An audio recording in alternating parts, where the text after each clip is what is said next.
I think there's a lot of misconceptions out there about anxiety and panic disorder, and even something as serious as like PTSD. Um,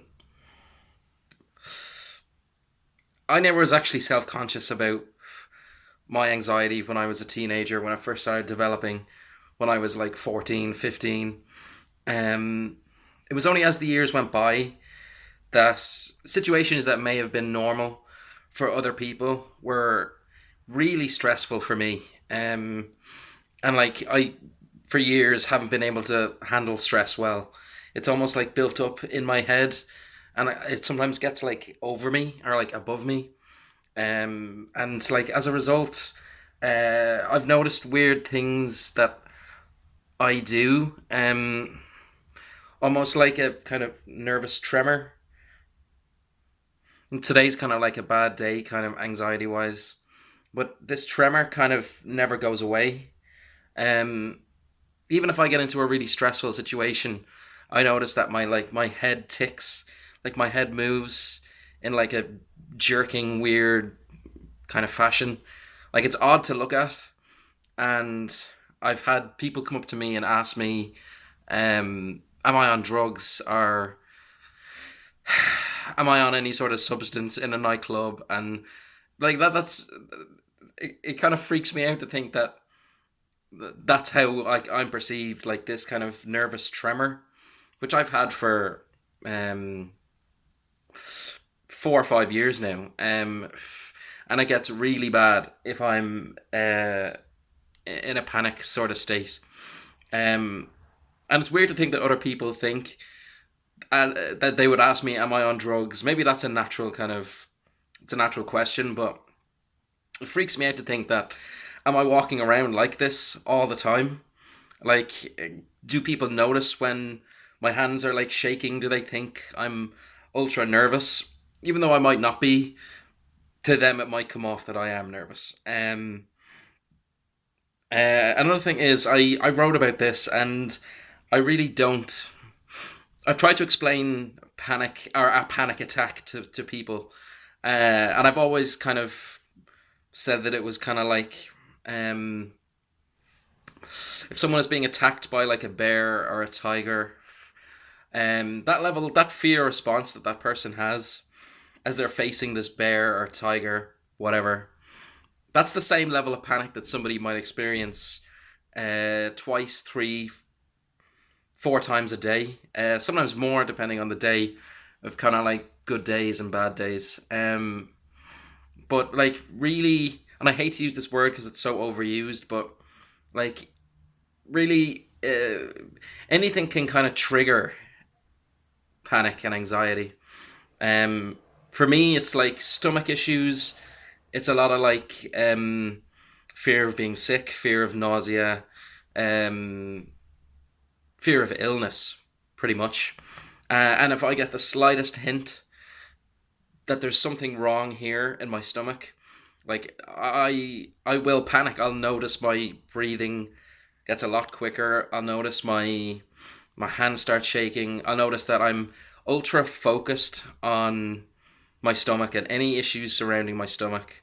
I don't vomit much, but I've had really kind of awful experiences when I have vomited, and it's really hard for those experiences to not kind of play on your mind all the time, all day.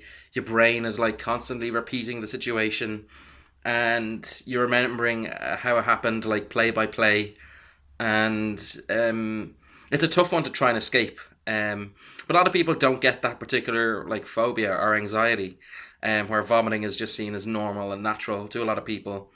It's like a lot of people in Britain, um, like the top three phobias in Britain. I think emetophobia, which is the fear of vomiting, is the third one, the third most feared thing in Britain. I don't I don't know what it's like for Irish people or for people who live in Ireland, but I can say without doubt that like this is something that I have let into my life and I've let kind of control me. Um, that's another kind of misconception.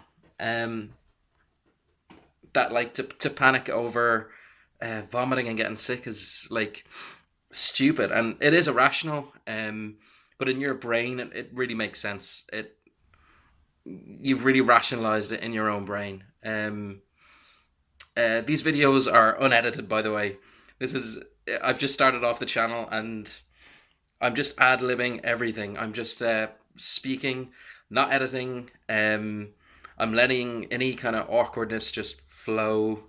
Um, Anything that kind of happens is just I'm just gonna say it, and if the channel like takes off or it does well, um, I'll edit videos and all of that kind of stuff. Um, I think anxiety is misunderstood a lot, especially panic disorder. I mean, when I've seen people, even though I've been diagnosed with a panic disorder 6 7 years ago, I've seen people having panic attacks, and almost in my head, I'm thinking like, what are they panicking over?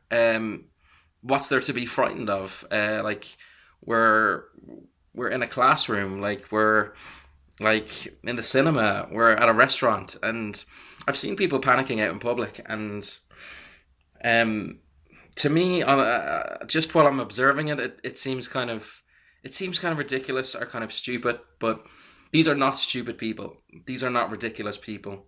Um, this is not a ridiculous kind of disorder. Um, it all depends, kind of like how you sort of view the world. Um, like what your anxiety level is like on a day to day basis. If you see the world as a dangerous place, um, everything that you do and everything that you see and everything that you talk about will reflect a kind of like defensive, aggressive, hostile, um, fear based kind of attitude towards the world. Um, this can serve you, or it can kind of destroy you. If you let it destroy you, there's that opens you up to things like, depression and many sort of like depressive disorders that go along with it. Um, but yeah, anxiety is it's a lot of it is kind of misconceived and misunderstood.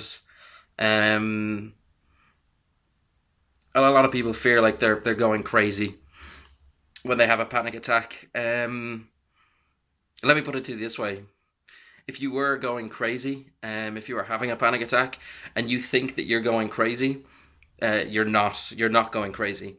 If you were going crazy, you wouldn't have the presence of mind to think, I'm going crazy. If you really were going crazy, or you really were losing your mind, uh, you wouldn't be rational enough to think, wait a second, I think I'm going crazy. This doesn't feel right. If you're insane, you're not going to have those thoughts. Your thoughts will be jumbled up. Um, there won't be an order to them. They'll be very, very irrational, um, very disjointed as well. There's kind of conflict there between like disjointed thoughts and like irrational thoughts that may be rational to you, um, but yeah, you're not going crazy, not at all, far from it. Um, People who have anxiety or panic disorder are too focused on their own body, too focused on their environment, and I don't blame them. It can be a dangerous world that we live in out there. I mean, there's you hear about a lot of crime and a lot of shootings and stabbings and rape and things like that. Um, I don't blame people for feeling anxious or even for panicking. Because it just seems to be that there's threat all around us. There's threat from yourself, and then there's threat from the outside world. It's a hard thing to get away from. Uh, but yeah, this video is coming along 10 minutes, and I'm gonna wrap it up because I don't want people to get bored, and I don't want people to start kind of like mentally tuning out, because this is not particularly exciting. There's no fancy backdrop. There's no fucking special effects. It's just me. And thank you for listening.